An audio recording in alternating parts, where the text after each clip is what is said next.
All right, let's unpack this for you. What happens when something that looks like a routine financial issue, takes a really wild turn, reveals these completely different views of reality? Yeah, it's fascinating, isn't it? How you can have one set of uh, documents, basically, but they tell such contrasting stories. We're diving into an email chain here. Starts with a mortgage account, but it escalates fast. Big claims of government persecution. Right. So today, our mission is really to pull out the crucial bits from these emails. We want you to see how this whole thing unfolds, from both sides, the financial institution and the person involved. Okay, so it kicks off in August 2023, Saffron Building Society. They contact Mr. Graham Wilkins. He's got mortgage arrears, about £2,700, £2,707.28 to be exact. Been building up since May that year. And their communication, it's pretty standard stuff, right? They ask about a situation, suggest talking to maybe Money Helper or Citizens Advice, standard advice services. And they mention, the possibility of appointing LPA receivers if the debt keeps climbing. Yeah, standard procedure language. Just so you know, LPA receivers are like third parties who manage selling a property if the mortgage isn't paid. But Graham's reply, late August. That's where things really shift. Definitely. He tells Saffron, look, I'm not even in the UK anymore. He's in Thailand. Says he's retired on an ill health pension and basically can't make the payments. Financial problems. Wow, okay. That's unexpected for them, I imagine. And the reason for the money problems. He claims thousands, literally thousands of pounds were stolen from his nationwide Barclaycard accounts, says it was a criminal gang, and the banks just refused to investigate it. That's his claim. Okay, so he can't come back to the UK, he says. And he proposes something quite unusual.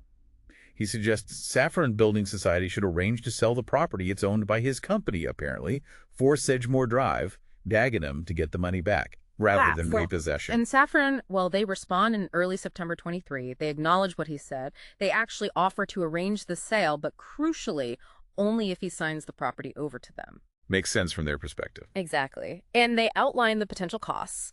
They estimate maybe £8,000 for expenses related to the sale, plus, any work needed to make the place sellable. That would all get added onto the existing mortgage debt, which was just under £220,000, 219,890,040s. So a clear process laid out.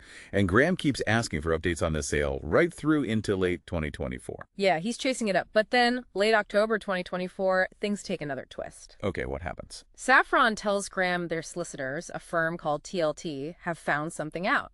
His company, Capstone Estates Limited, the one that owns the property, it's been dissolved, ceased to exist legally. Dissolved? How? The email doesn't say how, just that it is dissolved, and TLT are now contacting the government legal department about any leftover funds. Right.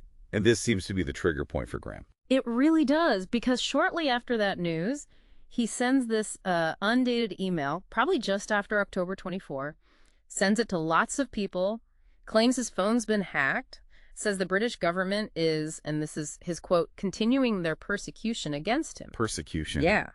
He mentions he's registered disabled, diagnosed with depression back in 2016, claims the government's trying to steal his stake in the Dagenham property, which he reckons is worth tens of thousands of pounds. And it doesn't stop there, does it? No, it ramps up.